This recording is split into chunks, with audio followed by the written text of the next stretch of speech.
You know, like at the end of the day, the LGBT community is not gonna shut the fuck up and sit down. We're gonna stand up and we're gonna do shit like this. There's like so many people that are on Twitch that are allies or queer or just a minority. And I want everyone just to feel like we are strong together. There's so many cool people. I feel like I can be myself and I'm respected and I'm not being seen for like my identifier and I'm more being seen as like the person I identify as. I've always sort of felt with labels like it feels like they're to make other people comfortable. Yeah. They need to understand where you sit. But like, why?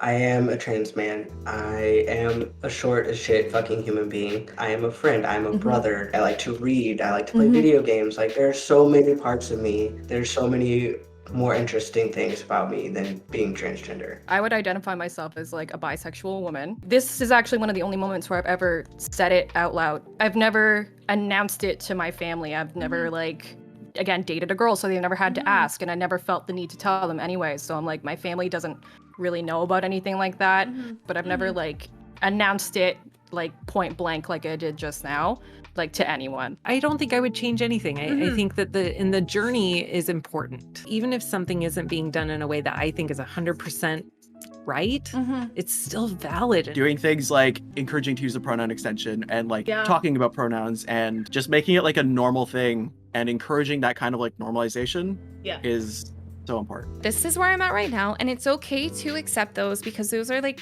you know, things that I either like know about myself or am figuring out. Take all that, it's your foundation that you stand upon. I feel very connected with the Rubik's Cube because it feels like it's almost symbolic to my gender identity. It's like very scrambled. I don't know how to solve it, but there are algorithms and tools you can use to eventually figure it out. Let's make 2022 us going from begging people to love us, begging people to accept us, begging people to change their mind about us.